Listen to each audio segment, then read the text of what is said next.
পর্যটন শহর কুয়াকাটার উপকূলীয় এলাকায় সমুদ্রের পানিতে লবণাক্ততা বৃদ্ধি ও দূষণের কারণে জোয়ারের সঙ্গে সঙ্গে সৈকতে হঠাৎই ভেসে এসেছে বিপুল পরিমাণ মৃত জেলিফিশ। জেলিফিশ জলজ অমেরুদণ্ডী প্রাণী, যা মূলত অতি ক্ষুদ্র প্লাঙ্কটন খেয়ে বেঁচে থাকে, আবার নিজে কচ্ছপ ও সামুদ্রিক প্রাণীর খাদ্য হিসেবে ব্যবহৃত হয়। কখনো জোয়ারের পানিতে ভেসে আসছে, আবার কখনো বালিতে আটকে নিথর হয়ে পড়ে আছে এগুলো। তবে হঠাৎ করেই ভেসে আসা এসব জেলিফিশে বিব্রত অবস্থায় পড়ছেন পর্যটকরা। আমরা গতকালকে ঘুরতে আসছি, ঘুরতে আসার পরে দেখলাম যে প্রচুর পরিমাণে জেলিফিশ আছে। পর্যটকরা ঘুরতেছে, এগুলা বিচে থাকলে শরীর চুলকায়, বাচ্চারা ধরলে তাদের ওই জায়গায় অনেক ঘা দেখা যায়, যেগুলো আমাদের শরীরের জন্য অনেক খারাপ। 20 কিলোমিটার দূরে সব জেলিফিশ মারা গেছে। এইগুলো কর্তৃপক্ষের কাছে আবেদন থাকবে, এগুলো সব মারা গেছে, এগুলো মাটির দিতে রাখবে যেন গন্ধ না ছড়ায়। এগুলো দেখতে, এগুলো মারা গেলে অনেক খারাপ দেখা যায়, গন্ধ থাকলে লোকজন আসবে না। সৈকতের 29 কিলোমিটারের দৈর্ঘ্যের প্রায় 19 কিলোমিটার জায়গা জুড়েই ছড়িয়ে ছিটে রয়েছে এসব মৃত জেলিফিশ।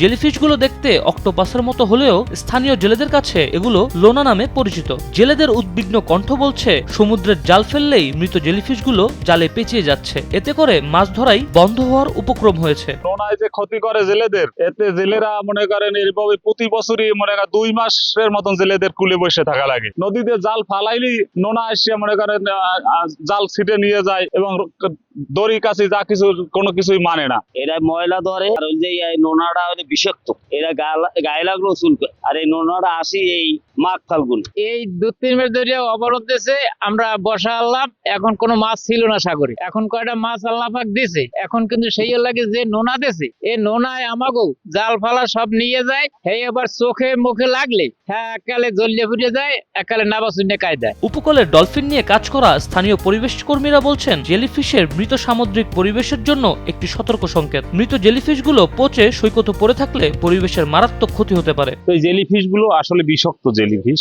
তো এগুলি আসার পরে কুয়াকাটা সমুদ্র সৈকতে অসংখ্য পর্যটক নামেন, বাচ্চারা নামেন। আসলে এই জেলিফিশ গায়ে লাগলে চুলকায় এবং চোখে মুখে লাগলে মারাত্মক ক্ষতি হতে পারে। আমি বলবো যে পরিবেশ রক্ষার্থে এই জেলিফিশ গুলো অতি দ্রুত আসলে অপসারণ করা দরকার। তবে গবেষকরা বলছেন, জেলিফিশের জীবনচক্র তুলনামূলকভাবে স্বল্প। জেলিফিশের প্রধান খাবার জুম প্লাঙ্কটনের আশায় উপকূলে চলে আসে, তখন বালুতে আটকে পড়ে এসব জেলিফিশগুলো মারা যায়। পাশাপাশি সাগরের গভীরে অক্সিজেনের ঘাটতি ও পানির তাপমাত্রা বৃদ্ধিও জেলিফিশ বৃদ্ধির অন্যতম কারণ হিসেবে কাজ করছে। এই সময়টাতে উপকূলে সাগরের তাপমাত্রা এবং লবণাক্ততা স্থিতিশীল থাকে, যেখানে প্রচুর পরিমাণে জুপ্লাঙ্কটনের আধিক্য দেখা যায়। যেহেতু জেলিফিশের প্রধান খাবার হচ্ছে জুপ্লাঙ্কটন, তাই জুপ্লাঙ্কটনের খুঁজে জেলিফিশ উপকূলের দিকে চলে আসে। 21 থেকে 22 ডিগ্রি সেন্টিগ্রেড তাপমাত্রা থাকে। এই তাপমাত্রায় জেলিফিশের স্ট্রুবিলেশন প্রসেসটা সম্পন্ন হয় এবং একটা জেলিফিশ থেকে অসংখ্য ছোট ছোট জেলিফিশ তৈরি হয়। এই জন্য দেখা যায় যে জেলিফিশের